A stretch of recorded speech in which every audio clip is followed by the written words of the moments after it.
জয় যিশু, praise the Lord. আমরা আজকে আরেকটি বার সন্ধ্যা সকালের নতুন ভিডিও নিয়ে চলে এলাম। আর এই ভিডিওতে আমরা আজকে বাক্য নিয়ে আলোচনা করব। তো ভিডিওটি খুবই গুরুত্বপূর্ণ। বিশ্বাসী সন্তানরা প্রথম থেকে শেষ অবধি অবশ্যই ধৈর্য ধরে ভিডিওটি দেখুন এবং বাক্য সকল আপনারা হৃদয় অন্তরে আত্মায় ধরুন এবং প্রভু আপনাদের যে সমস্ত প্রার্থনা যাচনা অবশ্যই শুনবেন। আমরা বিশ্বাস করি আপনাদের আশীর্বাদ করবেন, আমরা বিশ্বাস করি। তো আসুন বিশ্বাসী সন্তানরা আমরা নিজেরা এই সুন্দর দিনের সকালে প্রভুর কাছে নত হই আর বাক্য নিয়ে আলোচনা করি। যারা আমাদের বিশ্বাসী সন্তানরা নতুন ইউটিউব চ্যানেলে জয়েন্ট হয়েছেন, অবশ্যই আমাদের চ্যানেলটিকে সাবস্ক্রাইব করে পাশে থাকবেন আর এই ভিডিওটি শেয়ার করবেন, যাতে সমস্ত জগতের মানুষ, সমস্ত খ্রিস্ট বিশ্বাসী সন্তানরা সত্যকে জানতে পারে আর প্রভু চরণতলে আসতে পারে। তো আসুন আমরা প্রভুর কাছে নত হই আর একসঙ্গে একত্রিত হয়ে প্রার্থনা করি। পবিত্র মঙ্গলময় পিতা প্রভু যিশু, তোমায় ধন্যবাদ, তোমার প্রশংসা, তোমার গৌরব করি। পিতাগো, তুমি মহান দয়ালু কৃপাময় ঈশ্বর পিতা, জীবন্ত জাগ্রত প্রভু। তোমার দয়া, কৃপা, করুণা, অনুগ্রহ তোমার সন্তানদের প্রতি আছে, যারা তোমায় প্রেম করে, বিশ্বাস করে, ভালোবাসে, তোমার আজ্ঞা শিক্ষা সকল পালন করে। পিতা, সর্বদা তোমার দৃষ্টি তোমার সন্তানদের প্রতি আছে, তাদের পরিবারের প্রতি আছে। আজকে দিনের ভার তোমার হস্তে চরণতলে দিয়ে প্রভু, আমরা যে বাক্য নিয়ে আলোচনা করতে বসেছি প্রভু, তুমি আমাদেরকে তোমার বাইবেলের বাক্যের জ্ঞান সকল আমাদেরকে দান করো। তোমার বাক্য সকল আমাদেরকে বুঝতে জানতে সাহায্য করো, যেন তোমার বাক্য সকল আমরা হৃদয় অন্তরে আত্মায় ধারণ করে রাখতে পারি, কার্যকারী পালনকারী হতে পারি। কোনো মতে যেন শয়তান দিয়াবল মন্দতা তোমার বাক্য চুরি না করে নেয় প্রভু। সমস্ত বাক্যকে আমরা পালন করব, কার্যকারী করব এবং জগতের মানুষকেও বলবো প্রভু, তুমি আশীর্বাদ অনুগ্রহ করো। যত সন্তানরা এই ভিডিও প্রার্থনা বাক্য সকল শুনছে, পরবর্তীতেও শুনবে প্রভু, সকলকে তুমি ভরপুর আশীর্বাদ করো। তাদের পরিবার সদস্যদেরকেও তুমি আশীর্বাদ অনুগ্রহ করো, দয়া কৃপা করুণা করো। তোমায় ধন্যবাদ, তোমার প্রশংসা, তোমার গৌরব করি পিতা গো। তুমি ধন্যবাদ, প্রশংসা, গৌরবের ঈশ্বর পিতা। তোমার দয়া কৃপা করুণা অনুগ্রহ ছাড়া কোনো কিছু আমরা করতে পারি না, কোনো কিছু সম্ভব নয় প্রভু। তোমার হস্তে চরণতলে রাখি আমাদের দেহ মন আত্মাকে। তুমি আমাদেরকে তোমার মতো করে গড়ে নাও প্রভু। তুমি আমার জিহ্বা অষ্টাধর মুখ দিয়ে কথা বলো প্রভু, আমি নয় কিন্তু তুমি আমার মুখ দিয়ে কথা বলো, যেন তোমার বাক্য সকল আমি বুঝতে পারি, হৃদয় ধরে ধারণকারী কার্যকারী করতে পারি, যেন বাক্য সকল সঠিক রূপে পালন করতে পারি। তুমি আশীর্বাদ করো পিতা গো, তুমি দয়া করো, কৃপা করুণা অনুগ্রহ করো। দয়ালু কৃপাময় মহান ঈশ্বর প্রভু, তুমি আমাদের ফোন মোবাইল নেটওয়ার্কগুলোকে সুন্দর রাখো। এই সভাকে প্রথম থেকে শেষ অবধি তুমি সঞ্চালন করো। সমস্ত কিছু সভা সঞ্চালন তোমার হস্তে চরণতলে দিয়ে আমরা এই প্রার্থনা সভাকে শুরু করছি। তুমি আশীর্বাদ অনুগ্রহ করো, শয়তান দিয়াবল মন্দতা থেকে দূরে রাখো, আশীর্বাদ করো। সকল ধন্যবাদ, সকল প্রশংসা, সকল গৌরব আমাদের উদ্ধারকর্তা, ত্রাণকর্তা, জীবনদাতা, মুক্তিদাতা যীশু খ্রিস্টের পবিত্র মধুর নামে এই বিনতি প্রার্থনা সকল চাইলাম প্রভু। তুমি আমাদের প্রার্থনা বিনতি দেখলে, শুনলে আর হ্যাঁ আমেন বলে উত্তরও দিলে। আমেন। তো আসুন বিশ্বাসী সন্তানরা, এবারে আমরা বাক্য নিয়ে আলোচনা করব, যে বাক্য সকল প্রভু আমাদের বাইবেল থেকে দান করছে। আজকের আমরা দেখব মথি 6 অধ্যায়ের 19 পদ থেকে আমরা পড়ব। আজকের আমাদের বিষয় স্বর্গে ধন সঞ্চয় করিবার কথা। আমরা জগতের মানুষরা, আমরা যারা খ্রিস্টতে থাকা বিশ্বাসী সন্তানরা, আমরা যারা এমনভাবে জীবনযাপন করি, আমাদের কেমনভাবে সঠিক রূপে জীবনযাপন করতে হয়, আর আমরা সেই জগতে যে সমস্ত ধন সঞ্চয় করি, কিন্তু স্বর্গরাজ্যে যদি ধন সঞ্চয় করতে চাই বা স্বর্গরাজ্যে ধন সঞ্চয় করলে আমাদের কি হবে, সেটা এখান থেকে বাইবেল থেকে জানাচ্ছে। আমরা তো টাকা পয়সা, ধন সম্পদ, মান যশ, খ্যাতি, প্রতিপত্তি অনেক কিছু আমরা পেতে চাই, অনেক কিছু আমাদের হোক, এটা আমরা চাই। আমরা বড় লোক হতে চাই, বা যারা বড় লোক আছে তাদেরও একটা চিন্তা থাকে যে আমাদের অবর্তমানে এই ধন সম্পদ টাকা পয়সা কার হবে, আমার সন্তানদের হবে, তারপরে কার হবে, কোথায় যাবে, কি হবে। তারা জগতের মাঝে অনেক ধন সম্পদ নিয়ে মেতে থাকে, কার্য করে, কিন্তু প্রকৃতরূপে বাইবেল থেকে ঈশ্বর প্রভু আমাদের কি শিক্ষা দান করছে আমরা আজকে দেখব। আজকে আমরা যদি দেখি মথি 6:19 থেকে, তাহলে কি বলছে? তোমরা পৃথিবীতে আপনাদের জন্য ধন সঞ্চয় করিও না, এখানে তো কীটে ও মরিচায় ক্ষয় করে এবং এখানে চোরের শীদ কাটিয়া চুরি করে। তাহলে দেখো বিশ্বাসী সন্তানরা কি কত সুন্দর বাক্য দ্বারা বলছে যে তোমরা যারা জগতে আছো, যারা খ্রিস্টতে বিশ্বাসী আছো, জগতের অন্যান্য মানুষদের কথা ছেড়ে দাও। তারা তো বাইবেলের বাক্য শোনে না, মানে না, গ্রহণও করে না, প্রভু যিশুকে বাজে মন্দ কথা বলে, অথচ খ্রিস্ট বিশ্বাসীদেরও মারে আঘাত করে, বাজে মন্দ কথা বলে। তো গেল কারা? না খ্রিস্টতে থাকা বিশ্বাসী সন্তানরা, যারা প্রভুর এই বাক্য সকল শুনছে এবং তারা প্রভুর বাক্য সকল পালন করছে। তাদেরকে বলা হচ্ছে যে তোমরা পৃথিবীতে আপনাদের জন্য, মানে নিজেদের জন্য ধন সঞ্চয় করিও না। তাহলে আমরা জগতের মাঝে যদি বাঁচতে চাই বা জগতের মাঝে যদি আমরা 70-80 বছর বেঁচে আছি, তাহলে কি আমরা ধন সঞ্চয় করব না? কারণ আমাদের পরবর্তী জেনারেশন আছে, আমাদের সন্তানরা আছে, আমাদের নাতি নাতনিরা আছে, আরও যে সমস্ত সেই পরবর্তী জেনারেশন আসবে, তাদের জন্য হলেও তো আমাদের ধন সঞ্চয় করতে হবে। কারণ আমরা তো মরে যাব বা আমরা তো চলে যাব 60, 70, 50, যখন আমাদের যতটা আয়ু আছে, যত আমাদের জীবন আছে। আমাদের যে সমস্ত পরিবার ফ্যামিলিজনের সদস্যরা আছে, তাদের জন্য আমরা নানান রকমের সেই ধন সম্পদ এক জায়গায় জড়ো করে থাকি, বা আমাদের নিজেদের জন্য আমরাও ধন সম্পদ এক জায়গায় সঞ্চয় করে রাখি। কিন্তু ঈশ্বর প্রভু তার বাক্যে কি বলছে? যে তোমরা পৃথিবীতে, মানে এই পৃথিবী জগতে নিজেদের জন্য কিন্তু ধন সঞ্চয় করো না। এতে কি হবে? না এখানে কীটে ও সেই মরচায় ক্ষয় করে, এখানে চোরে শীদ কেটে চুরি করে। তাহলে কীটে কাটে মানে কি? যদি আমরা কোনো শস্য চাল রাখি, তাহলে সেখানে কি হবে? না সেই পোকায় কাটবে। বা আমরা যদি টাকাও রাখি, টাকাতেও পোকা ধরবে। দেখবে টাকা অনেক সময় আপনি এক জায়গায় জড়ো করে রাখবেন, আর সেইখানে এমন সেই পোকা সকল রাখবে, ওই পোকা বলে, বা এমন কোনো পোকা আছে যেগুলো টাকাতে লাগে, পোকা কাটে টাকাতে, এবং মোর্চাতে ক্ষয় করবে, টাকা পুরানো হয়ে যাবে, জীর্ণ হয়ে যাবে, গিয়ে সেই টাকা আস্তে আস্তে সেই টাকা সকল মানে শেষ হয়ে যাবে, নষ্ট হয়ে যাবে। এবং আপনার যদি অনেক পরিমাণ ধন সম্পদ থাকে এবং চোরে চুরি করে নিতে পারে, মানে অন্য মানুষ এসে সেগুলোকে আত্মসাৎ করতে পারে, সেগুলো নিয়ে নিতে পারে, তাহলে চোরের সুদ কেটে চুরি করে এবং কীটে পোকায় মরচায় ক্ষয় করে। এমনি করে তোমার সেই জগতের ধন সম্পদগুলো নানান রকমভাবে নষ্ট হয়ে যাবে, শেষ হয়ে যাবে। কিন্তু প্রভু কি বলছে তার পরের বাক্যগুলোতে যদি আমরা খেয়াল করি, 20 বলছে, কিন্তু স্বর্গে আপনাদের জন্য ধন সঞ্চয় করো, সেখানে কীটে ও মরিচায় ক্ষয় করে না, সেখানে চোরে ও শীদ কাটিয়া চুরি করে না। হালেলুইয়া। তাহলে আমরা যদি স্বর্গরাজ্যে আপনাদের জন্য ধন সঞ্চয় করি, সেখানে কি হবে না? কীটেও কাটবে না, পোকায়ও কাটবে না, মরচায় ক্ষয়ও হবে না, এবং চোরের শীত কেটে চুরিও করবে না। তাহলে কত সেফলি থাকবে সেইখানে। আমরা যদি জগতের যে সমস্ত ব্যাংক আছে, জগতের যে সমস্ত ডিপোজিট ফান্ড আছে, জগতে যে সমস্ত সেই লোন আছে, জগতে যে সমস্ত টাকা রাখার ব্যাংকগুলো আছে, সেভিংস অ্যাকাউন্টগুলো আছে, যা কিছু বলি না কেন, সেখানে আমরা এমনি করে জগতের সমস্ত সেই সেভিংসগুলোতে টাকা পয়সা চুরি করে নিতে পারে, টাকা পয়সা ক্ষয় হতে পারে, ভয় থাকে। কিন্তু আমরা যদি জগতে না সেই ধন সঞ্চয় করে যদি স্বর্গে আমাদের ধন সকল রাখি, তাহলে কি হবে না? কোনো রকম ভয় থাকবে না, সেখানে সেফলি থাকবে। ঈশ্বরের থেকে বিশ্বস্ত আর কে হতে পারে? জগতে আমরা দেখেছি যে সেই নারদা সারদা কেলেঙ্কারিতে কত কয়েক লক্ষ মানুষের টাকা সকল চলে গেল, কত গরিব দুস্থ মানুষ সকল তারা কত কান্না করলো, সব কিছু সেই টাকা সকল আত্মসাৎ হয়ে গেল, মানুষ চুরি করে নিল।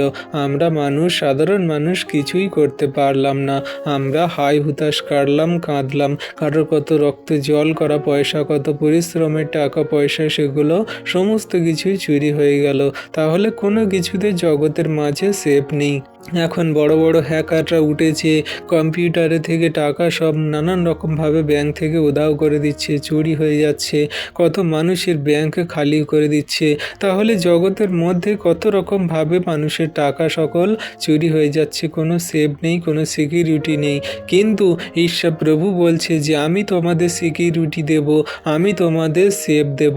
তুমি স্বর্গে সেই আপনাদের জন্য ধন সঞ্চয় করো। তাহলে স্বর্গে আপনাদের জন্য কি ধন সঞ্চয় করতে হবে, স্বর্গে আমাদের জন্য কেমন ধন রাখতে হবে, যেখানে ঈশ্বর প্রভু সেই ধনকে পাহারা দেবে, সেই আমাদের টাকা পয়সা ধন সম্পদগুলোকে পাহারা দেবে।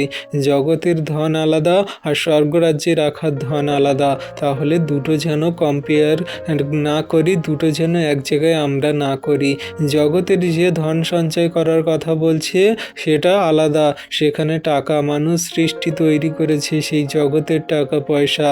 আর স্বর্গে যে ধন সঞ্চয় করার কথা বলছে সেটা ঈশ্বর প্রভু সৃষ্টি করেছে, তার সেই দেওয়া সেই ধন সকল। সেগুলো কি আমরা পরে নিচের দিকে পড়লে সমস্ত কিছু পরিষ্কার হয়ে যাবে, আমরা আলোচনা করব। তাহলে 21 কি বলছে, কারণ যেখানে তোমার ধন সেখানেই তোমার মন থাকিবে। তাহলে আমরা যদি স্বর্গরাজ্যে ধন সঞ্চয় করি তাহলে স্বর্গরাজ্যে আমাদের সেই মন সকল থাকবে। আর যদি জগতের মাঝেই পৃথিবীতে ধন সঞ্চয় করি তাহলে আমাদের মন সকল সেই আমাদের পৃথিবীতেই পড়ে থাকবে।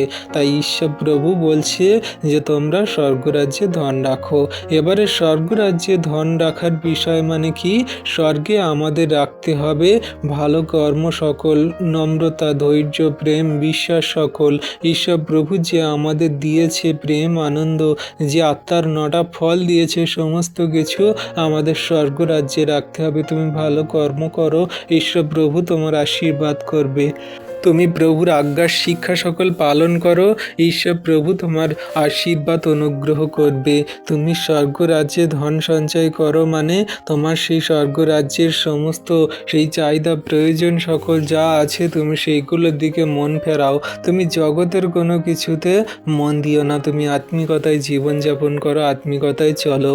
তাহলে ঈশ্বর প্রভু তোমাকে সমস্ত আশীর্বাদে আশীর্বাদ যুক্ত করবে। তোমার যেটা প্রয়োজন দরকার তিনি সেটা অবশ্যই তোমাকে দেবেন। তাহলে আমাদের স্বর্গরাজ্যে আমাদের সমস্ত ধন সকল রাখতে হবে, আর সেখানেই আমাদের মন সকল রাখতে হবে। কারণ আমাদের যদি জগতে ধন থাকে তাহলে জগতেই মন থাকবে, আর স্বর্গরাজ্যে যদি ধন থাকে তাহলে স্বর্গরাজ্যেই মন থাকবে।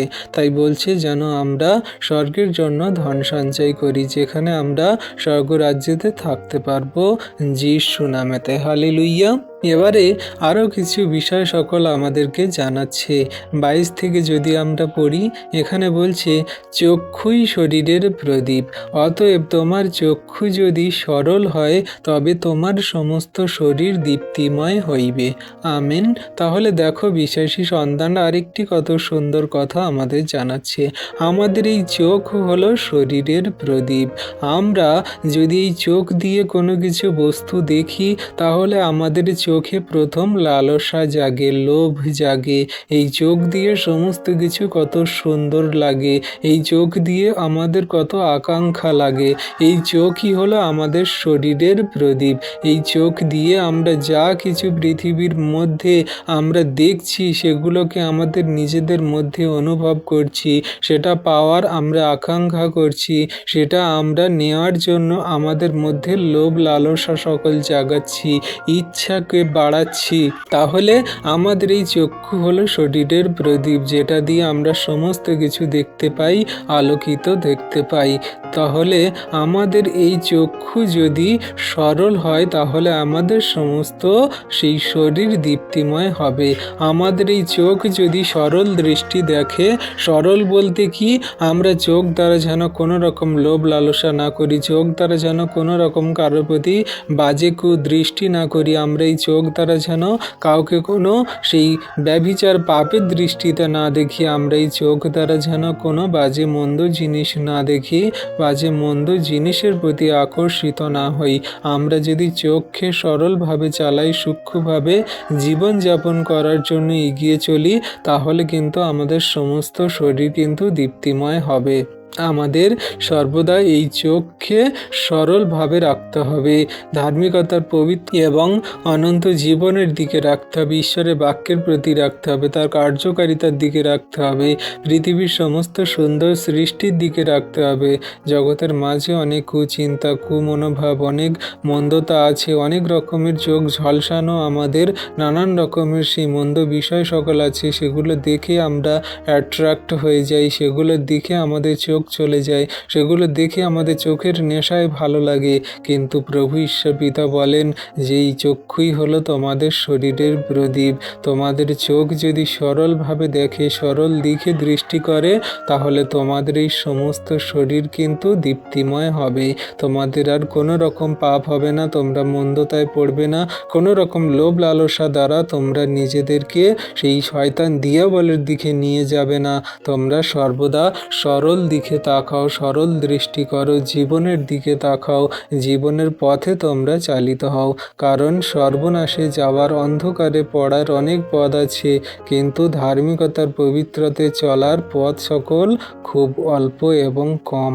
অনেক লোকই তা খুব কম লোকই সেগুলোর দিকে যায় বা সেগুলো পায়। তাহলে আমাদের সঠিক সুন্দরভাবে বাক্য সকল জানিয়ে দিচ্ছে। 23 কি বলছে? কিন্তু তোমার চক্ষু যদি মন্দ হয়, তবে তোমার সমস্ত শরীর অন্ধকারময় হইবে। অতএব তোমার আন্তরিক দীপ্তি যদি অন্ধকার হয়, সেই অন্ধকার কত বড়। তাহলে দেখো বিশ্বাসী সন্তানরা, এখানে বাক্য দ্বারা স্পষ্ট রূপেই আমাদেরকে জানিয়ে দিচ্ছে, আমরা যদি এই চোখ দ্বারা মন্দ কিছু ভাবি, মন্দ কিছু দেখি, মন্দ কিছু করি, তাহলে কিন্তু আমাদের সমস্ত শরীর অন্ধকারময় হয়ে যাবে। মানে আমরা অনন্ত নরকে পড়ব, আমরা পাপী জঘন্য হয়ে যাব।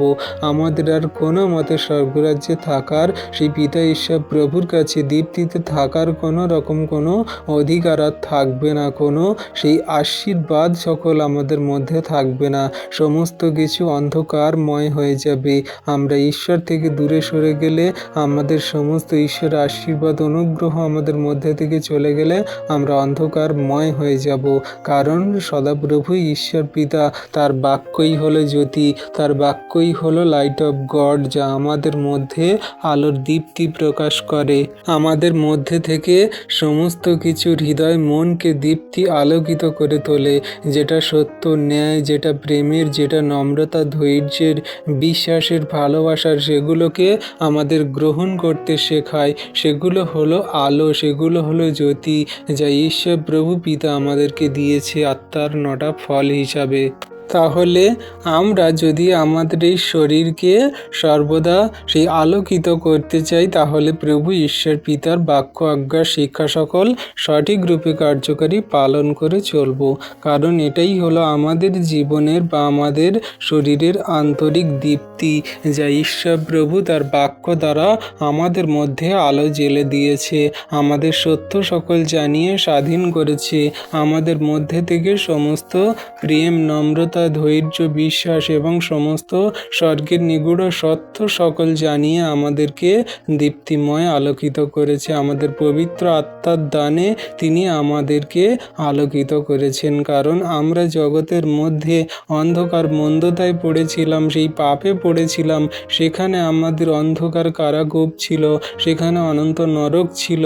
কিন্তু ঈশ্বর প্রভু যখন তিনি আমাদের জীবনে এলেন, তার বাক্য, আজ্ঞা, শিক্ষা সকল দ্বারা, তার প্রেম দ্বারা, তার নম্রতা, ধৈর্য, বিশ্বাস দ্বারা আমাদেরকে আন্তরিক হৃদয়ে তিনি দীপ্তিময় আলোকিত করে তুলেছেন, সেই আলোকে জ্বালিয়ে দিয়েছেন যিশু নামেতে।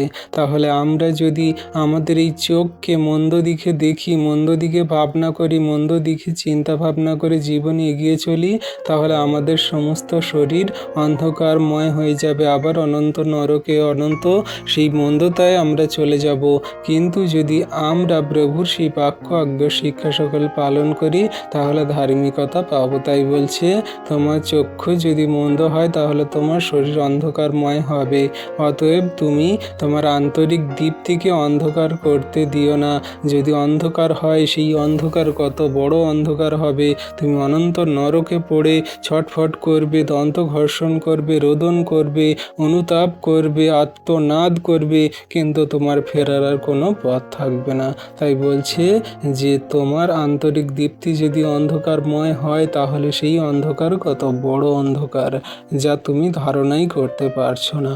তাহলে বিশ্বাসী সন্তানরা এমন করে বাক্য দ্বারা আমাদেরকে জানাচ্ছে সত্য সকল, যেন আমরা বাক্য সকল সঠিক রূপে কার্যকরী পালন করে চলি। আর প্রভু যা আমাদের শিক্ষা দান করছে সেগুলো জগতের মাঝেও যেন বলতে পারি। আমাদের প্রিয়জন, আত্মীয় স্বজন, বন্ধু বান্ধব, গ্রামাঞ্চল মানুষজন সকলকে যেন আমরা প্রভুর এই সত্য প্রেমের কথা বাক্য সকল আমরা সঠিক রূপে যেন তাদেরকে জানাতে পারি, বলতে পারি যিশু নামেতে।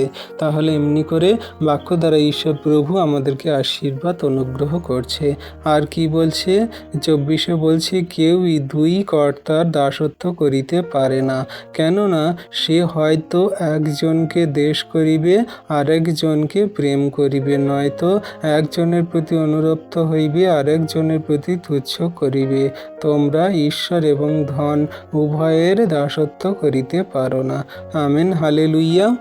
তাহলে বিশ্বাসী সন্তানরা দেখো এখানে প্রভু ঈশ্বর পিতা আমাদের কত সুন্দর রূপে উদাহরণ দ্বারা জানিয়ে দিচ্ছে যে তোমরা জগতের মধ্যে যারা আছো, যারা খ্রিস্টতে আছো, তোমরা দুই কর্তার দাসত্ব কোনো রকমভাবে করতে পারো না।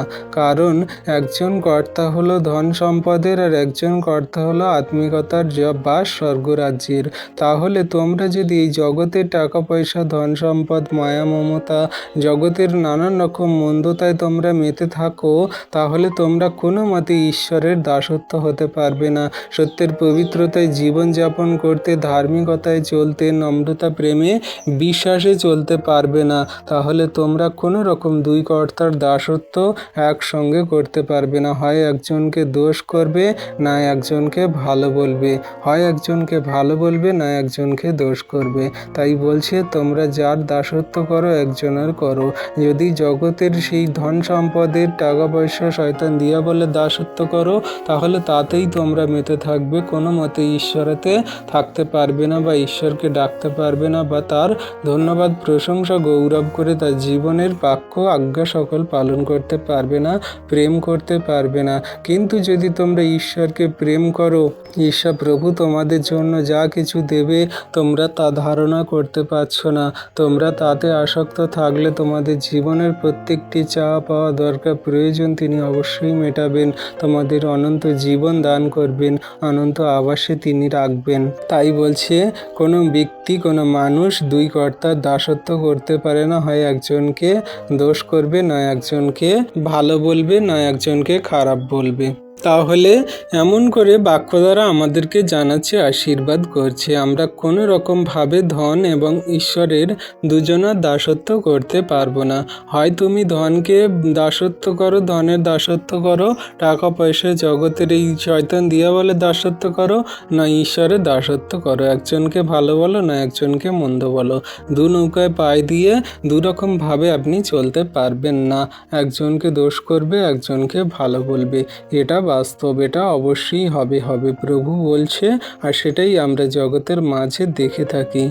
যারা টাকার দাসত্ব করে, জগতের শয়তান দিয়াবলের পথে চলে, তারা কোনো রকমভাবে প্রভুকে প্রেম করে না, বাজে মন্দ কথা বলে, বিশ্বাসী সন্তানদের মারে, আঘাত করে এবং প্রভুর উপরে কত রকম দোষারোপজনক কথা বলে, কত হাসি ঠাট্টা মস্করা করে, কত রকমভাবে তারা মন্দজনক কথা বলে। কিন্তু যারা প্রভুর আজ্ঞা শিক্ষা সকল পালন করে, তাদের ধনের প্রতি কোনো মায়া নেই, মমতা নেই, ধনের প্রতি তাদের কোনো আসক্ত নেই। তারা প্রভু ঈশ্বরকে প্রেম করে, তার নামকে গৌরবান্বিত, মহিমান্বিত করে, জগতে প্রান্ত পর্যন্ত তার নামকে ছড়িয়ে দেয়।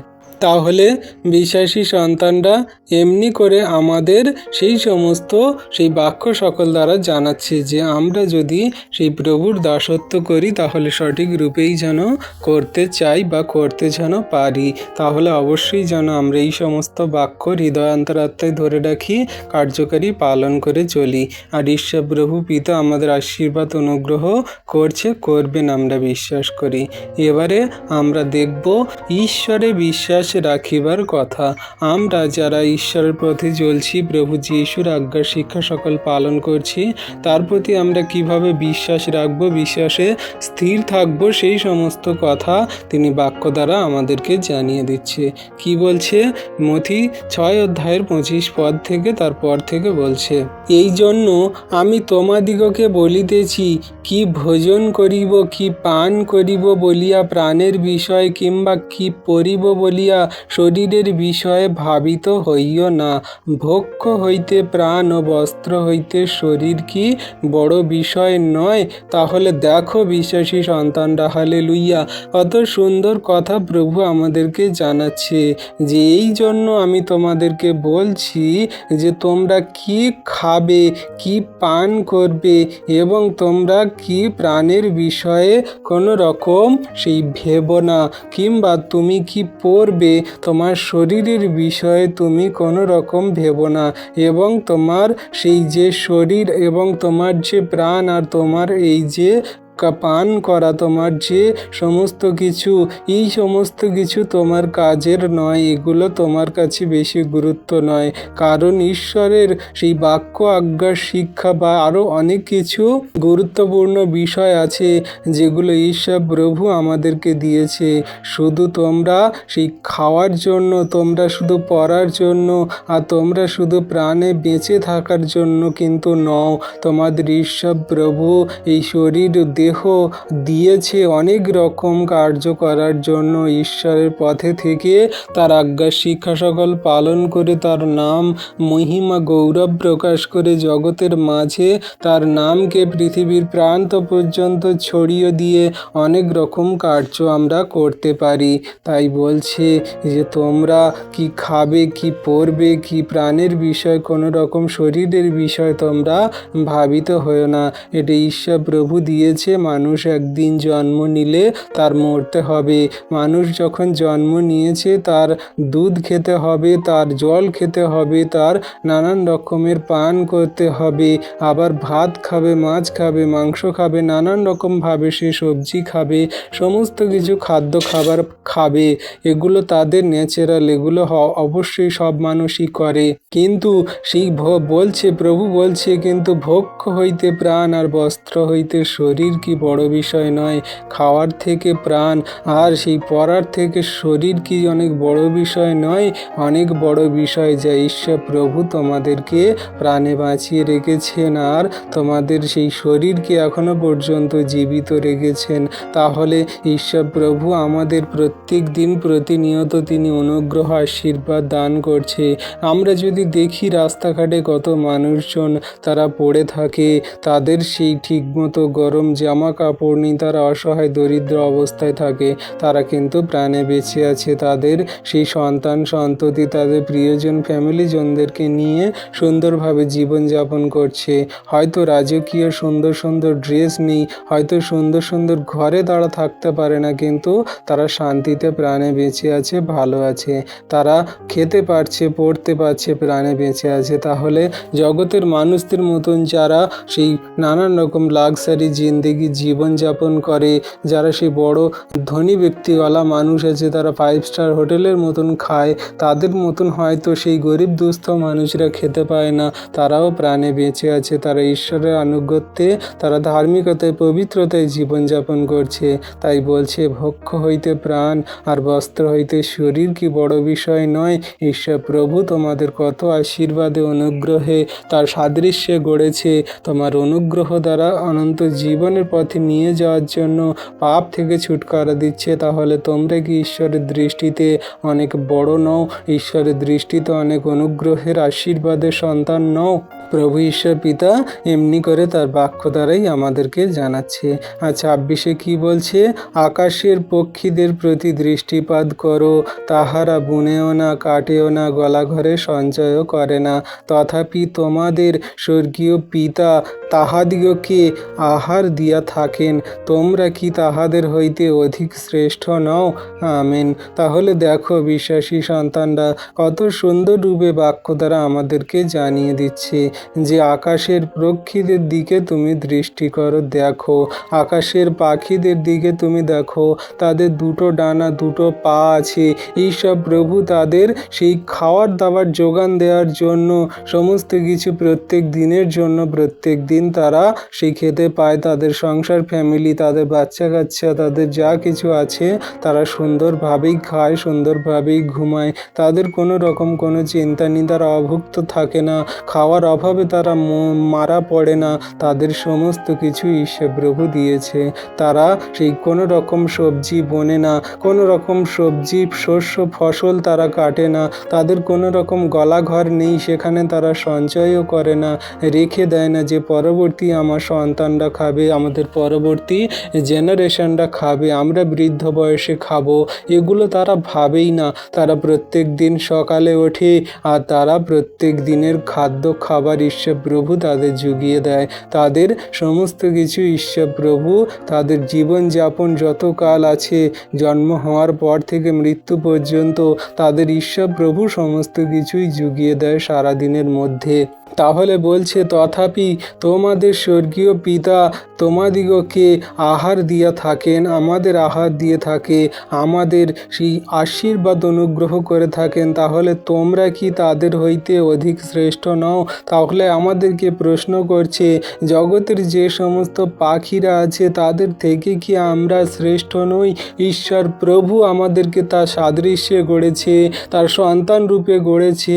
আমরা তার উপরে বিশ্বাস করে যা কিছু যাচনা করি তিনি আমাদের দিয়ে থাকেন। আমরা খেয়ে পরে বেঁচে থাকি। আমাদের সেই নানান রকমের চিন্তা, আমরা সঞ্চয় করি আমাদের পরবর্তী জেনারেশন কি খাবে, আমরা কালকের কি খাবো, পরশু দিন কি খাবো, তারপরে কি খাবো, এমনি করে আমাদের খাওয়ার চিন্তা, বস্ত্রের চিন্তা, আমাদের নানান রকমের প্রাণের চিন্তা। কিন্তু ঈশ্বর প্রভু বলছে যে দেখো পাখিদের দিকে তোমরা দৃষ্টিপাত করো। উদাহরণ দেখো, উদাহরণ সকল শোনো। পাখিরা কোনো রকম তারা কাটে না, বোনে না, কোনো রকম তারা গলাঘরে সঞ্চয় করে না, তাও তারা খেতে পারছে, পড়তে পারছে, তারা মরে যায়নি, তারা বেঁচে আছে, তারা বংশ বিস্তার করছে, তাদের সমস্ত কিছু ঠিক আছে। কিন্তু তোমরা মানুষ, ঈশ্বর প্রভু তোমাদেরকে তোমার সাদৃশ্যে গড়েছে। তাহলে তুমি কেন ভয় পাও? তুমি কেন চিন্তা করো? তুমি কেন ধন সঞ্চয় করো? তুমি কেন মিথ্যে মন্দতায় জীবনযাপন করো? টাকা পয়সার জন্য দিন রাত ছুটে বেড়াও, পরিশ্রম করো, হাড় খাটা, নানান রকম রক্ত ঝরিয়ে, ঘাম ঝরিয়ে তুমি সেই সংসার ফ্যামিলির মুখে খাদ্য তুলে দাও, টাকা ব্যাংকে সেভিংস করে রাখো, স্ত্রীর জন্য গয়না গাটি কেন, শাড়ি কেন, ছেলেদের জন্য টিউশন, ছেলেদের জন্য সুন্দর সুন্দর ড্রেস, ঘুরতে যাওয়া, নানান রকমের ব্যাংক ব্যালেন্স, টাকা পয়সা, ধন সম্পদ এক জায়গায় জড়ো করার জন্য তোমার জীবনের প্রত্যেকটি মুহূর্ত তুমি সেই সংসারের পিছনে দিয়ে দিচ্ছ, ধন সম্পদের পিছনে দিয়ে দিচ্ছ। তাহলে তুমি এগুলো করছো আর জগতের পক্ষীরা কিছু করে না, তাহলে তারা বেঁচে আছে আর তুমি মানুষ, তুমি এত কিছু করেও তুমিও তো সেই মরে যাবে। তোমরা কি তোমার প্রাণকে চিরকাল অনন্তকাল অবধি বাঁচাতে পারবে? কোনো মতে নয়। তাহলে ঈশ্বরের দৃষ্টিতে আপনি আমি জগতের সমস্ত মানুষ শ্রেষ্ঠ। ঈশ্বর প্রভু তা আমাদেরকে বানিয়েছে। যদি আমরা তার উপরে বিশ্বাস করে জীবনযাপন করি তাহলে তিনি আমাদেরকে সমস্ত আহার দান করে থাকেন, আমাদের শ্রেষ্ঠ করেছেন, আমাদের অনেক আশীর্বাদ অনুগ্রহ করছেন। তাই বলছে ভক্ষ হইতে প্রাণ আর বস্ত্র হইতে শরীর, অনেক বড় বিষয় যা আমাদের এই জগতের মধ্যে ঈশ্বর প্রভু দিয়েছে। আমরা শুধু পরিবার ফ্যামিলি জনদের জন্য পরিশ্রম করে, খাটাখাটনি করে, হাড় খাটা পরিশ্রম করে অনেক কিছু করছি, কিন্তু আমরা নিজেদের জন্য সেই স্বর্গরাজ্যে ধন সঞ্চয় করছি না, সব এই জগতের মাঝের জন্য করছি। জগতের মধ্যে থেকে আমরা পরিশ্রম করে টাকা পয়সা ধন সম্পদ এক জায়গায় জড়ো করে আমরা অনেক বড় হতে চাইছি, কিন্তু আমরা স্বর্গ ধন সঞ্চয় করে বড় হতে চাইছি না। আমাদের জগতের মধ্যে সমস্ত কিছু আছে, কিন্তু স্বর্গের মধ্যে কোনো কিছু নেই, যেখানে আমাদের ঈশ্বর প্রভু রাখবেন। একটা ছোট্ট স্টোরি যদি বলি তাহলে আপনারা বুঝতে পারবেন। যদি কোনো একজন মানুষ মারা গেছে আর সে স্বর্গরাজ্যে যাচ্ছে, সেই স্বর্গরাজ্যে গিয়ে ঈশ্বরের সামনে দাঁড়িয়েছে বিচার আসনে। সবাই আপন আপন থলিতে করে এক একটা থলিতে করে তাদের সেই সমস্ত ধন একাঠা করেছে। যেখানে তাদের আছে সম্মান, যেখানে তাদের আছে ভালো কাজ, যেখানে তাদের আছে ঈশ্বরের আনুগত্যে জীবনযাপন করা, সৎ পথে চলা, মানুষের কত রকম লাঞ্ছনা গঞ্জনা মন্দতা সহ্য করা, মার আঘাত, খারাপ কঠিন পরিস্থিতি সহ্য করা, তাও ঈশ্বরের সত্য পথে থেকে জীবনযাপন করা, সেই সমস্ত কিছু তার সেই ঝুলিতে করে সেই সত্য ধন সকল নিয়ে সে স্বর্গরাজ্যে গেছে। আর একজন ব্যক্তি সে কি করেছে, জগতের মিথ্যে মন্দতায় জীবনযাপন করেছে, টাকা ঘুষ নেওয়া, জগতের ধন সম্পদ একহাট্টা করা, মানুষকে মারপিট ঝগড়া অশান্তি বিবাদ ব্যভিচার পাপ নানান রকমের মন্দতায় জীবনযাপন করে সেই সমস্ত ধন তার ঝুলিতে করে নিয়ে গেছে। তাহলে ঈশ্বর প্রভু কোনটাকে গ্রহণ করবে? আপনাদের বিবেচনায় আপনারা বলুন, অবশ্যই কমেন্টে জানান। তাহলে ঈশ্বর প্রভু তার সেই ধন সম্পদকে গ্রহণ করবে যে সেই সততা কিনেছে, যে সেই নম্রতা ধৈর্য প্রেমে চলেছে, ঈশ্বরের বাক্য আজ্ঞা শিক্ষা সকল পালন করেছে, যে প্রভুর সমস্ত পথে চলার জন্য কত মানুষের মার আঘাত লাঞ্ছনা গঞ্জনা সহ্য করেছে, মার ঘুষি কিল চড় লাথি সহ্য করেছে, সেই মানুষ স্বর্গরাজ্যে যাবে। সেই ব্যক্তি ঈশ্বরের সেই ধন সকল নিয়ে যাবে আর ঈশ্বর প্রভু তাকে আশীর্বাদ করবে। কারণ ঈশ্বর প্রভুর সম্মুখীন যখন আমরা হব আর যখন আমাদের কাছে কোনো ধন থাকবে না, তখন বলবে স্বর্গদূতেরা যে তুমি এই স্বর্গরাজ্যে আসছো, অনন্ত জীবনে থাকবে বলে তুমি অধিকার সকল দেখাতে আসছো, তাহলে তুমি কি সেই ধন সকল এনেছো, যে ধন সকল দ্বারা ঈশ্বর প্রভু তোমাকে স্বর্গরাজ্যে রাখবে? আর তখন তুমি বলবে যে কই না, আমি তো এই ধনের বিষয় কিচ্ছু জানি না, আমি জানি যে ঈশ্বর প্রভু দয়ালু, তিনি আমাকে দয়া করে স্বর্গরাজ্যে রাখবে, কিন্তু অবশ্যই তিনি তোমাকে দয়া করবেন, কিন্তু তুমি সেই দয়ার ফলস্বরূপ তোমার যে ধন থাকা দরকার সেটা কি তোমার আছে, তুমি কি এনেছো? আর যখন তুমি বলবে যে না আমি আনিনি, সমস্ত কিছু তো আমার জগতে সেই প্রিয়জনদের কাছে পড়ে আছে, আমি যা টাকা যা সম্মান যা নাম যা মান যশ খ্যাতি প্রতিপত্তি জগতের মধ্যে আমি রোজগার করেছিলাম পেয়েছিলাম, সেগুলো তো সব সেখানেই রয়ে গেছে। তাহলে স্বর্গরাজ্যে তুমি কিছুই আনতে পারোনি, তার মানে তুমি ঈশ্বরের গ্রহণযোগ্য কোনো কার্য করনি, স্বর্গে ধন সঞ্চয় করনি বেঁচে থাকতে থাকতে। তাহলে তোমার এইখানে ঠাঁই হবে না, এইখানে তোমার আশ্রয় নয়, এইখানে তোমার থাকা চলবে না, তোমার তো আশ্রয় তোমার তো স্থান সেই অনন্ত নরকে। তুমি সেখানে রোদন ও দন্ত ঘর্ষণ করো, যাও সেখানে। তাহলে এমনি করে আমাদের সেই অনন্ত নরকে ফেলে দেওয়া হবে যদি না আমরা সেই স্বর্গে ধন সঞ্চয় করতে পারি, যদি না স্বর্গরাজ্যের জন্য আমরা কোনো কার্য সকল করতে পারি। তাই বলছে যে তোমরা স্বর্গের বিষয় ভাবো, স্বর্গরাজ্যের বিষয় ভাবো, সেখানে কোনো মতে পোকায় মরচায় ক্ষয় হয় না, সেখানে কোনো মতে চোরে চুরি করে না, কোনো রকম ভয়ের আশঙ্কা থাকে না। তোমরা স্বর্গরাজ্যের সমস্ত কিছু রাখো যাতে অনন্ত জীবনে তোমরা থাকতে পারো, অনন্ত জীবনে তোমরা সমস্ত কিছু রাখতে পারো। হালেলুইয়া। তাহলে বিশ্বাসী সন্তানরা এই বাক্য সকল কত বড় বড় গুরুত্ব রাখে, বাক্য সকল কত বড় বড় মাহাত্ম্য রাখে আমাদের জীবনের জন্য। আমরা এই মথি পুস্তকটা পড়লে এখান থেকে প্রভু আমাদের যে সমস্ত শিক্ষা দান দিয়েছে, আমাদেরকে বুঝিয়েছে শিখিয়েছে, এগুলো আমাদের জীবনের জন্য এক একটা গুরুত্বপূর্ণ পাঠ, যা আমরা যদি এই বাক্য সকল সঠিক রূপে একটা একটা করে পালন করে কার্যকারী করে চলি, তাহলে আমাদের জীবন সকল ধন্য হয়ে যাবে, সফল হয়ে যাবে। ঈশ্বরের প্রচুর রূপে আমরা আশীর্বাদ সকল নিয়ে আমরা জীবনে এগিয়ে চলব। আমরা বিশ্বাসী সন্তানরা, আমার নিজের ব্যক্তিগত রায় বা নিজের ব্যক্তিগত কিছু কথা আমি আপনাদেরকে শেয়ার করছি। আপনারা যারা মনে করেন যে বড় বড় পাস্টাররা অনেক বড় বড় বক্তৃতা দেয়, বড় বড় পাস্টাররা অনেক বড় বড় হিলিং করে, অনেক বড় বড় পাস্টাররা অনেক বড় বড় কিছু করে দেখায়, করে অনেক বিশ্বাসী সন্তান বর্গরা এক জায়গায় জড়ো হয়, অনেক কিছু করে। কিন্তু আমি আপনাদেরকে বলছি, আপনি যদি প্রভুর একটা বাক্যকে সঠিক রূপে আপনি যদি কার্যকারী পালন করে চলেন, সেই 1000 ব্যক্তির থেকে বেশি কার্য আপনি করবেন, ঈশ্বরের বেশি আশীর্বাদ পাবেন সেই 1000 ব্যক্তির থেকে, যদি আপনি প্রভুর একটি বাক্য সঠিক রূপে জীবনে কার্যকারী পালন করে চলতে পারেন। একটি বাক্য যদি আপনি মনে রাখতে পারেন, যেমন প্রভুর একটি বাক্য আছে যে আমার অনুগ্রহ তোমার জন্য যথেষ্ট। এই যে বাক্যটা প্রভু বলেছে, যে সাধু পৌল বলেছিল যে আমি যখন আমার শরীরে একটা বাধা ছিল, একটা কণ্টক ছিল, একটা সমস্যা ছিল, আর সেই জন্য আমি প্রভুর কাছে অনেকবার প্রার্থনা করেছি, আর প্রভু আমাকে এই কথা বলেছে যে আমার অনুগ্রহ তোমার জন্য যথেষ্ট। তাহলে এই বাক্যটা আমি মনে রেখেছি, আর যখন আমি সমস্যায় পড়ি, বিপদে পড়ি, সংকটে পড়ি, জীবনের যত খারাপ কঠিন পরিস্থিতিতে পড়ি, এই বাক্যটাই আমি বারবার বলতে থাকি, না প্রভু আমি ভেঙে পড়ব না, না প্রভু আমি দুর্বল হব না, কারণ তুমি আমাকে বলেছ যে তোমার অনুগ্রহ আমার জন্য যথেষ্ট।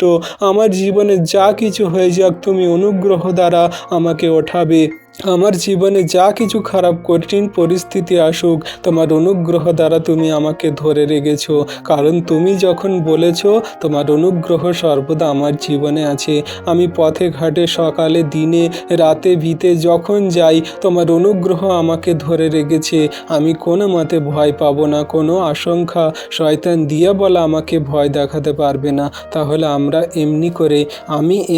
এমনি করে সাহসপূর্বক চলি, বা বাক্যের উপরে ভর দিয়ে আমরা হাঁটা চলা করি। তাহলে আপনি যদি একটা বাক্যকে, যেটা আপনার জন্য গ্রহণযোগ্য, যেটাকে আপনি আপনার জীবনের ইমপ্রেশন হিসাবে আপনি জীবনে কার্যকারী করে চলবেন, যে হ্যাঁ এই বাক্য আপনার জীবনে যে একটা কার্য সকল করে দেখাচ্ছে বা শক্তিশালী পাওয়ার আনছে, তাহলে সেই বাক্যকে আপনি ধরুন আঁকড়ে, আর সেই বাক্য অনুযায়ী জীবনযাপন করে চলুন।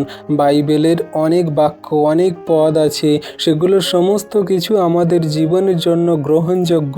কিন্তু আপনি যদি একটি বাক্যকে সঠিক রূপে কার্যকারী পালন করে চলেন, তাহলে কোনো মতে শয়তান দিয়াবল মন্দতা আপনার ধারে কাছে আসবে না। যেমন আরও শক্তিশালী বাক্য আছে যিশাইয়া পুস্তকে, যে আমি তোমাকে কোনো মতে ত্যাগ করিব না, কোনো মতে ছাড়িব না, জগতের সমস্ত সবাই ছেড়ে যাবে কিন্তু আমি ছাড়ব না। তাহলে আপনি যখন সমস্যায়, বাধা বিপত্তি, মন্দতায়, ডিপ্রেশনে, চিন্তায়, খারাপ কঠিন পরিস্থিতিতে পড়েন, তখন এই বাক্যকে বলুন, এই বাক্যকে স্মরণ করুন, মনে রাখুন, দেখবেন মনে শান্তি পাবেন, বাক্য অনুযায়ী চলার শক্তি পাবেন, আশীর্বাদ অনুগ্রহ পাবেন। কোনো মতে আপনি বিচলিত হবেন না, দুর্বল হবেন না, ভেঙে পড়বেন না। তাহলে এমনি করে বাক্য সকল আপনি পালন করুন। হাজার হাজার মানুষ, হাজার হাজার বিশ্বাসীরা যা না করতে পারবেন, তার থেকে আপনি বেশি পারবেন, ঈশ্বরের বেশি অনুগ্রহ পাবেন, যদি একটি বাক্যকে আপনি সঠিক রূপে জীবনে কার্যকারী করেন। হাজার বাক্যকে আপনি পড়বেন, হাজার বাক্যকে আপনি মনে রাখার চেষ্টা করবেন, হয়তো হয়ে উঠবে না, কিন্তু একটি বাক্যকে যদি আপনি আধার করে লাঠি বানিয়ে যদি আপনি সেটার উপর ভর দিয়ে চলেন, ঈশ্বর প্রভু আপনার জীবনে কার্য করবেন, আমি বিশ্বাস করি যিশু নামেতে। বিশ্বাসী সন্তানরা, তাহলে এমনি করে বাক্য সকল হৃদয়ে ধারণ করুন আর কার্যকারী পালন করে চলুন। তাহলে বিশ্বাসী সন্তানরা, এটা অবশ্যই আমাদের ভাববার বিষয়, যে আমরা ভাবনা চিন্তা করে কি আমাদের বয়স 1 হাত মাত্র আমরা বাড়াতে পারি? আমরা কি কোনো রকম টেনশন চিন্তা করে কি আমাদের বয়স একমাত্র বৃদ্ধি করাতে পারি 1 ঘন্টা 1 দিনের জন্য? আমাদের বয়স, আমাদের আয়ু, আমাদের এই জীবন গতি সকল যতটুকু যেভাবে হওয়ার ঈশ্বর প্রভু দিয়েছে সেই মতোই হবে। শুধু আমরা তার উপরে বিশ্বাস রাখতে পারি, তার আজ্ঞা শিক্ষা সকল পালন করতে পারি। তিনি যা কিছু আমাদের জীবনে দিয়েছে সেগুলোকে আমরা জীবনে কার্যকারী পালন করে চলতে পারি। আর যদি আমরা এগুলো করি তাহলে ঈশ্বর প্রভু অবশ্যই আমাদের আশীর্বাদ অনুগ্রহ করবেন, আমরা বিশ্বাস করি। তাহলে বিশ্বাসী সন্তানরা, এমনি করে আমরা বাক্য সকল যদি সঠিক রূপে জীবনে কার্যকারী করি তাহলে যতই বাধা বিপত্তির সমস্যা মন্দতা শয়তান দিয়াবল আসুক না কেন, যিশুর নামেতে আজকে ভেঙে চুরে চুরমার হয়ে যাবে আমি বিশ্বাস করি। যিশুর নামেতে সকল বন্ধন সকল কেটে চলে যাবে আমি বিশ্বাস করি। সমস্ত জীবনের আশীর্বাদ অনুগ্রহ সকল নামবে যিশু নামেতে। আজকের নতুন বছরে জীবনে যা কিছু সেই খারাপ কঠিন পরিস্থিতি যা হয়েছে বিগত বছরে সমস্ত কিছু ঈশ্বর প্রভু আপনাদের আরেকটি বার সারিয়ে তুলবেন, সুস্থ করবেন, সমস্ত চাওয়া পাওয়া আশীর্বাদে পরিপূরণ করবেন আমি বিশ্বাস করি। তাই বিশ্বাসী সন্তানরা আজকে প্রভুর কাছে মন থেকে হৃদয় থেকে আপনি বলুন, প্রার্থনা করুন আপনার জীবনের কথা সকল। প্রভু আপনার সমস্ত প্রার্থনা যাচনা দেখবেন, শুনবেন, উত্তরও দেবেন। কারণ আমরা প্রভুর সেই সন্তান। প্রভু আমাদেরকে মনোনীত করেছে, অন্ধকার কারাগার থেকে উঠিয়েছে। জগতের যা কিছু যা আমাদের সমস্ত জগতের সমস্ত চাহিদা প্রয়োজনগুলো আমাদের দূর হয়ে গেছে। আমরা সেই আত্মিকতায় ধার্মিকতায় এবং ঈশ্বরের অনুগ্রহ আশীর্বাদে চলার জন্য, জীবনযাপন করার জন্য আমরা এগিয়ে চলছি। তাহলে বিশ্বাসী সন্তানরা, এমনি করে আপনারা সবাই প্রভুর আজ্ঞার শিক্ষা সকল আমরা সবাই পালন করি। আর আমরা প্রভুর যে আজ্ঞার শিক্ষা সকল পালন করব, শয়তান দিয়াবল দেখে তা পালাবে, কোনো রকম মন্দভাবে আমাদের ধারে কাছে আসতে পারবে না। কারণ এই যে বাক্য সকল এগুলো আমাদের পাওয়ার বাড়ায়, আমাদের আত্মিকতায় শক্তিশালী করে তোলে। জগতের মন্দ মানুষজন, জগতের শয়তান দিয়াবল, জগতের যা কিছু সেই শক্তিশালী হোক না কেন, আমাদের কোনো রকমভাবে আমাদের সেই ঈশ্বর প্রভুর থেকে শক্তিশালী হতে পারে না। আমরা প্রভুর দাসত্ব করব, প্রভুর আজ্ঞা শিক্ষা সকল পালন করে চলব। আমরা জগতের নয় কিন্তু স্বর্গরাজ্যে ধন সঞ্চয় করব, সেখানে আমরা থাকার জন্য কার্য সকল করব। তাই বিশ্বাসী সন্তানরা আসুন আমরা প্রভুর কাছে নতনম্র হই। আর প্রভু যে সমস্ত আশীর্বাদে আমাদের আশীর্বাদ যুক্ত করছে সেগুলো আমরা হৃদয়ে অন্তরে আত্মায় ধারণ করি, কার্যকারী পালন করে চলি। এবং সেই সমস্ত মানুষরা যারা দুঃখার্ত, ক্ষুধিত, তৃষিত, যারা সেই অনাহারে অনিদ্রায়, যারা প্রভু গো সেই ব্যথা বেদনায় কষ্টে দুঃখে জীবনযাপন করছে, পরিশ্রান্ত ভারাক্রান্ত মানুষদের কাছে প্রভুর এই বার্তা, এই কথা সকল আমরা বলি এবং আমরা সেই প্রভুর সেই সহভাগিতাতে নিই সেই সন্তানদেরকে। আপনারা এই ভিডিও বাক্য সকল মানুষদের কাছে শেয়ার করুন, তারাও যাতে প্রভুর চরণতলে আসে, প্রভুকে জানতে পারে, বুঝতে পারে, গ্রহণ করে, প্রভুর আজ্ঞার শিক্ষা সকল পালন করে, যাতে আমরা সবাই একসঙ্গে এক মন এক আত্মায় এক চিত্তে সেই স্বর্গরাজ্যে যেতে পারি। শুধু আমরা গেলে হবে না, জগতের আরও কত অন্ধকারে পড়ে থাকা মানুষরা আছে, সবাই যাতে আমরা স্বর্গরাজ্যে যাই, স্বর্গরাজ্যে থাকতে পারি, এই প্রচেষ্টা এই বাক্য সকল আমরা বানাচ্ছি, যাতে আপনারা সবাই প্রভুর সেই বাক্য সকল ছড়িয়ে দেন যিশু নামেতে। তো অবশ্যই আমাদের এই ভিডিওটিকে শেয়ার করবেন যিশু নামেতে। বিশ্বাসী সন্তানরা, আজকে যা প্রভু আমাদেরকে দান করলো তার জন্য প্রভুকে ধন্যবাদ। সারাদিনের ভার প্রভুর হস্তে চরণতলে দিই। ঈশ্বর প্রভু আপন বাক্যে সকলকে আশীর্বাদ করুন, আমেন। তো আসুন বিশ্বাসী সন্তান, এই যে বাক্য সকল প্রভু আমাদেরকে দান করলো, এই বাক্য সকল যাতে হৃদয়ান্তর আত্মায় ধরে রাখতে পারি, কার্যকরী পালনকারী হতে পারি, আসুন প্রভুর কাছে আমরা একটা ছোট্ট বিনতি প্রার্থনা করি। পবিত্র মঙ্গলময় পিতা প্রভু যিশু, তোমায় ধন্যবাদ, তোমার প্রশংসা, তোমার গৌরব করি। প্রভু গো, তুমি মহান দয়ালু কৃপাময় ঈশ্বর পিতা, জীবন্ত জাগ্রত প্রভু, তোমার দয়া কৃপা করুণা অনুগ্রহ তোমার সন্তানদের প্রতি আছে, যারা তোমায় প্রেম করে, বিশ্বাস করে, ভালোবাসে, তোমার আজ্ঞার শিক্ষা সকল পালন করে, তাদের প্রতি তোমার দৃষ্টি সকল আছে।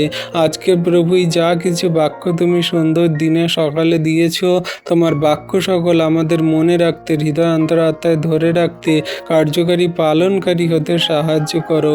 আমরা যেন তোমার বাক্য ভুলে না যাই, তোমার প্রেম থেকে, তোমার বিশ্বাস থেকে, তোমার অনুগ্রহ থেকে সরে না পড়ি প্রভু। জগতের টাকা পয়সা, মান যশ, খ্যাতি, প্রতিপত্তি, জগতের নানান রকম চাহিদা প্রয়োজন সকল আমাদের থাকে, কিন্তু প্রভু সর্বোপরি তোমাকে আমরা সামনে রাখবো। আমরা স্বর্গে ধন সঞ্চয় করব, জগতে কোনো রকম ধন সঞ্চয় করব না।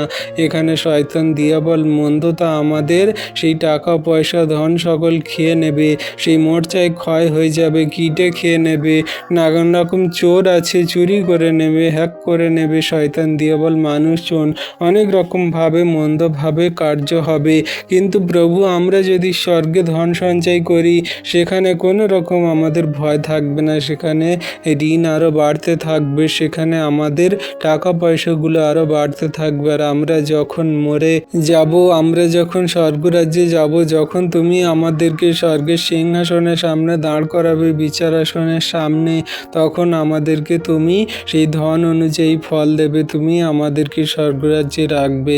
তাই প্রভু গো, আমরা তোমার কাছে নতনম্র হয়ে, আমরা জগতের জন্য নয়, আমরা স্বর্গরাজ্যের জন্য ধন সঞ্চয় করি। তুমি আমাদের সাহায্য করো, আশীর্বাদ করো, দয়া কৃপা করুণা করো। তুমি দয়ালু কৃপাময় মহান ঈশ্বর প্রভু, তোমার দয়া কৃপা করুণা অনুগ্রহ তোমার সন্তানদের প্রতি আছে, যারা তোমায় প্রেম করে, বিশ্বাস করে, ভালোবাসে, তোমার আজ্ঞা শিক্ষা সকল পালন করে, তুমি তাদের প্রতি তোমার দৃষ্টি সকল রেখেছে প্রভু গো। আজকে যত সন্তানরা দুঃখে কষ্টে ব্যথা বেদনার সমস্যায় জীবনযাপন করছে, তাদের সমস্ত দুঃখ কষ্ট ব্যথা বেদনা থেকে ওঠাও, তাদের জীবনে মহিমা কার্য করো, দয়া কৃপা করুন, অনুগ্রহ করো। তোমার অনুগ্রহ তোমার সন্তানদের প্রতি আছে। একটিও সন্তানকে তুমি বিনষ্ট হতে দেবে না, পাপে পড়তে দেবে না, মন্দতায় চলতে দেবে না। একটিও সন্তানকে তুমি কাঁদতে দেবে না, একটিও সন্তানকে তুমি কোনো রকমভাবে তাদের জীবনে খারাপ কঠিন পরিস্থিতিতে পড়ে থাকতে দেবে না। সকলকে ওঠাও প্রভু, আশীর্বাদ অনুগ্রহ করো। তোমার কাছে তোমার নামে করজোড়ে মিনতি করে প্রার্থনা করি তোমার সন্তানদের জন্য। পিতা, তোমার সন্তানদের নাম কোথায় জানো, বাড়ি কোথায় জানো, চাহিদা প্রয়োজন সকল জানো, মনের কথা সকল জানো। তুমি আশীর্বাদ করো, অনুগ্রহ দয়া কৃপা করুণা করো। তোমার দয়া কৃপা করুণা অনুগ্রহ তোমার সন্তানদের প্রতি আছে। তোমার দয়া কৃপা করুণা তোমার সন্তানদের সঙ্গে সাথে আছে প্রভু গো। তোমায় ধন্যবাদ, তোমার প্রশংসা, তোমার গৌরব করি। তুমি ধন্যবাদ, প্রশংসা, গৌরবের ঈশ্বর প্রভু। তোমার দয়া কৃপা করুণা ছাড়া কোনো কিছু সম্ভব নয়। আজকে তোমার কাছে তোমার নামে করজোড়ে প্রার্থনা করি তোমার সন্তানদের জন্য প্রভু গো, যারা প্রভু রোগে অসুস্থতায় পড়ে আছে, সমস্ত রোগ ব্যাধির আত্মা থেকে সুস্থ চাঙ্গা করো। তাদের পরিবারের সদস্যরা যদি কেউ অসুস্থতায় থাকে, সমস্ত রোগ ব্যাধি থেকে সুস্থ চাঙ্গা করো। তুমি দয়া কৃপা করুণা অনুগ্রহ করো। তোমার অনুগ্রহ তোমার সন্তানদের প্রতি আছে। একটিও সন্তানকে দুঃখে কষ্টে ব্যথা বেদনার সমস্যায় পড়তে দেবে না। সকলকে তুমি ধার্মিকতায় পবিত্রতায় গড়ে নাও, আশীর্বাদে অনুগ্রহে পরিপূর্ণ করো। তোমায় ধন্যবাদ করি, তোমার প্রশংসা, তোমার গৌরব করি। তোমার দয়া কৃপা করুণা অনুগ্রহ তোমার সন্তানদের প্রতি আছে। হ্যাঁ প্রভু গো, আজকে দিনের ভার তোমার হস্তে চরণতলে দিই। তুমি আমাদের এই বিনতি প্রার্থনা বাক্য সকল প্রথম থেকে শেষ অবধি দেখলে, শুনলে, আর তোমার সন্তানদের সকল খ্রিস্ট বিশ্বাসীকে যারা এই ভিডিও প্রার্থনা দেখছে, পরবর্তীতে দেখবে, সকলকে তুমি ভরপুর আশীর্বাদ অনুগ্রহ করলে, দয়া কৃপা করুণা করলে পিতা, তার জন্য ধন্যবাদ করি। সকল ধন্যবাদ, সকল প্রশংসা, সকল গৌরব আমাদের উদ্ধারকর্তা, ত্রাণকর্তা, জীবনদাতা, মুক্তিদাতা যীশু খ্রিস্টের পবিত্র মধুর নামে বিনতি প্রার্থনা সকল চাইলাম প্রভু। তুমি আমাদের প্রার্থনা দেখলে, শুনলে, আর হ্যাঁ আমেন বলে উত্তরও দিলে। তথাপি আমাদের ইচ্ছা নয়, কিন্তু তোমার ইচ্ছা আমাদের জীবনে পূর্ণ হোক। আমেন।